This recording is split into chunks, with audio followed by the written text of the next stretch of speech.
welcome back to my YouTube channel. If you're new here, I'm Renee. And before we get into this video, don't forget to give it a big thumbs up. Don't forget to subscribe and hit that post notification bell so you know the next time I post. Many of you out there requested this video.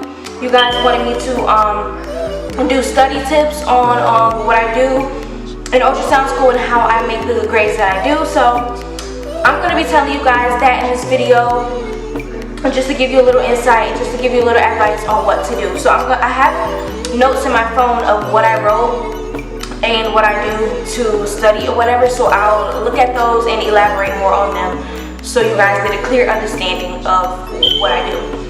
But I'm going to be eating while I'm telling you guys because I'm hungry and I'm like, I have to shoot this video for you guys because you guys have been requesting it. So I'm going to shoot this video for y'all and I'm going to be eating, but first let me show y'all what I'm eating. I'm eating some Chinese food from my local Chinese restaurant. It's called Walk and Roll and it's pretty good, so I'm going to show you guys. It's so delicious, so delicious, honestly. And it's very good and it's like $7, so I'm hungry but I'm going to be talking and eat. So let me get started. So for the first thing that I put on here, I put study all your classes at least an hour a day. So for instance, in my first semester I had 7 classes. So for each class, well, some of them were labs. They weren't all like tests and this and that and like lectures. It was like a few labs and a few classes that required tests and lectures and all of that. But how I did it was, for those classes that I had lectures and tests in, I just went through those, and for the class that I had the first test like coming up soon, I will study that first. So I know like, okay, I have to study this first so I can do well on my test that's coming up. So you want to always study for the class that the class that has a test that's coming first, that's the first runner up. So you always want to do that if you have multiple classes at once. Like 7 classes is a lot, so you're like, how the heck am I going to study? So you basically just, like I said, study for the test that's coming up first, and then you want to work your way down. But you still want to always study those other classes too, because you might have 2 tests in a week. For instance, for my spring semester, we had 2 tests in a day, back to back. So you kind of got to study a lot. So if you have 2 tests in a day, you want to study that class that you have first, study that test first, and then go on to the next for that test that you have in that same day. So that's how I did it for that. And you always want to make sure you're studying for that test that's coming up first, because if you don't, you're going to fall behind trying to focus on the other test that you have when you really don't need to be focusing on that right now. You need to focus on the test that you have coming up first. So that's always what I thought, and it kind of worked out for me. I'm not saying this all works for everybody, but that's what works for me, and I'm giving you guys my tips on how to study for that type of stuff. Another tip, before your teachers go over lectures, fill out the study guides beforehand. So my teachers have study guides for all their tests, like all of them, and they already post them on Canvas. That's what we use for our classes. They always post them on Canvas. Sorry guys.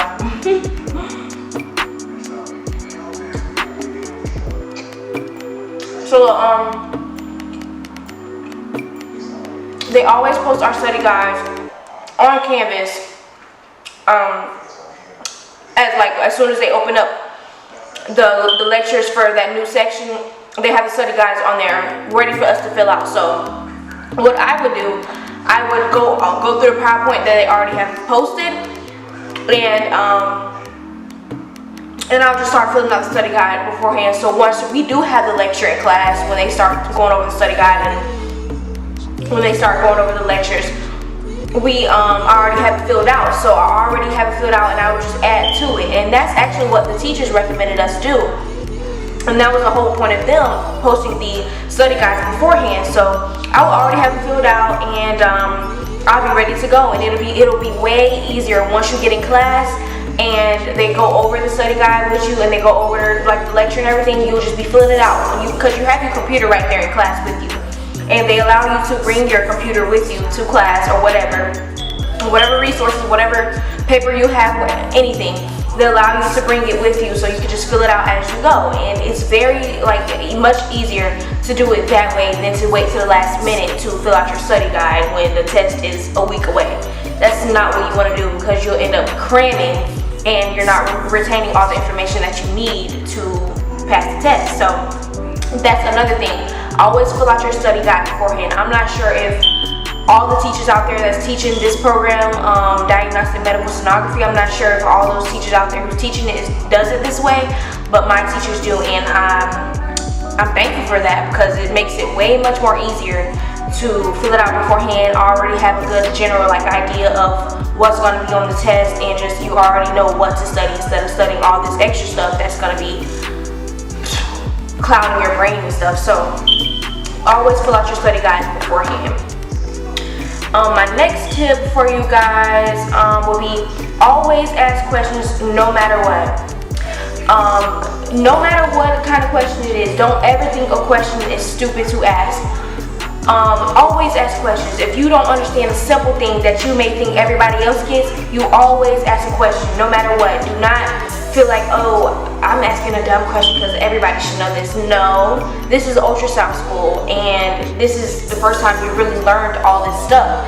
So you ask questions, you be on the ball, you ask questions no matter what, because that's what your teacher is there for. She's there, he or she is there to explain what you don't understand, and that's what we have teachers for. So always ask questions. My classmates and I, we have both of our teachers' numbers, especially. They put it on the syllabus for each class. They put all their contact information because that's what they have to do, and that's what they're there for. So my classmates and I, we all have our teachers' phone numbers. So we're gonna text them up or email them whatever question we have, and they're usually on the ball with it. It usually sometimes take a little longer for some people, for some teachers, because they do have other classes that they teach. So you just have to be patient, but my teachers are usually on the ball. They're going to answer your question, and yeah, so I text them any time of the day. I can text them 8 o'clock at night. Not always, I don't do that because it's not right. It's kind of, you got to respect their time and their family time, but sometimes I do text them like maybe 6, 7 in the evening, or maybe 8 sometime, and they respond back. And I'm like, if you have a question, ask it. You know, that's what they are there for. Don't be afraid to ask. Don't be afraid to, just speak up and ask a question. Don't always think your question is stupid, because no question is stupid. You ask and you get your answer, and you take it and you run with it. So that's another tip I have for you all. My fourth tip is try to form study groups if possible. Well, in my class, it's only like 14 of us now. We don't all have study groups because now COVID, we can't really go and hang out with someone or go form study groups because we try to stay apart as much as possible so no one gets sick. But before, I actually went to my friend's house, well, one of my classmates' house. Her name is Erin. I went to her house and we actually studied one time for a test. This is when we first started the program, and then COVID hit us, so we couldn't even meet up again. But I actually went over to her house and we actually did a little study session for about an hour, and it was for our first test. So that was very, very beneficial. We seen what we kind of discussed, if we had the same answers, if we understood things in the same way. So that's what we did. But we also, my classmates and I also have a group, sonography group, on this app called WhatsApp. So any questions we have and we don't really want to bother the teacher or something, we kind of just throw a question up in the WhatsApp group, and whoever has the answer, they respond, and who doesn't, they don't respond. But somebody's always there to help you out in the group, and it's kind of very beneficial. So for those of you who are going into sonography, just try to form a little study group somehow, some way. On the WhatsApp group, all of our numbers are on there, our names. We have, some of us have pictures on there. And if we see anything about sonography, we can just throw it up in there, and we kind of joke around in there sometimes. So it's good to have that if you can do it. But that's what I recommend. Try to have a study group if possible, and you all can share your ideas with each other. You can share what you came up with. If you're working on an assignment for a test, you can study together.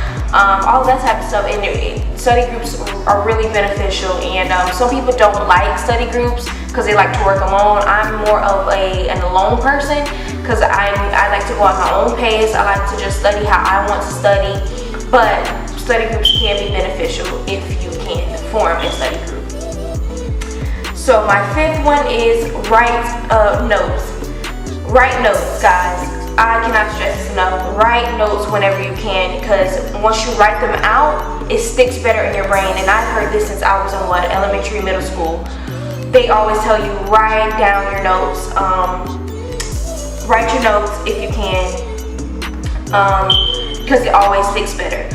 You write notes, you can refer back to those notes, and actually that's what I'm gonna do once I stop recording. I'm gonna start studying and look over my notes that I wrote for vascular. But you write notes, you can refer back to them, and it sticks better. You'll be like, oh, that's what I wrote down. That's the notes that I had. That's the point that stood out to me, and it really does stick better. And that's all I recommend. Just write notes. You don't have to just write all the notes from the PowerPoint or all the notes that your teacher gave you. Just write the important points. Always stick to the important points, the key ideas, and that will get you far. So write notes in whatever class you feel you want. You don't have to write notes for every class. Don't do that, because that's kind of not gonna stick, because you're gonna be like, oh, I gotta remember this from this. No, just write notes for like maybe from 1 or 2 classes, and just use your study guides also to refer back to what you need to know and things like that. Just whatever you're having an issue on, ask them questions, because that's what they're there for.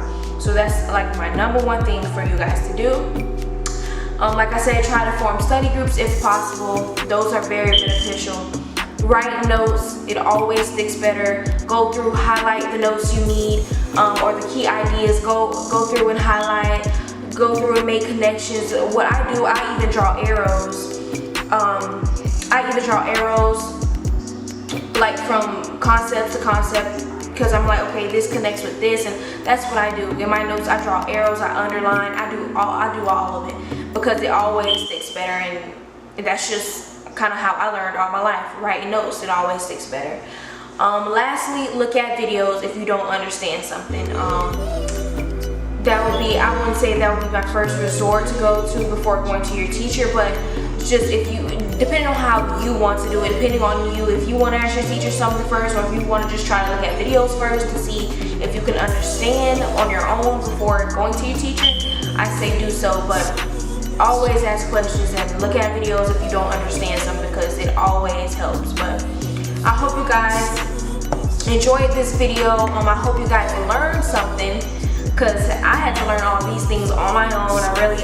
It's kind of like I had to just do it on my own, and just learn from it as I went throughout school. Just the best way to kind of study and everything, because I always was a good studier in like high school, and all my friends just be like, dang girl, you making all these good grades, and you just be on it, and I'm like, I just go home and study. Like, you don't always got to go out with your friends, especially in ultrasound school. You're not really gonna have time for that. You're gonna this is not good, but I don't, it doesn't affect me, but all I really have on my mind is school. Like, I'm like, dang, I gotta study. I can't be out here just partying. But I do find time for friends, and I do find time to just rejuvenate, relax, and that's another important thing.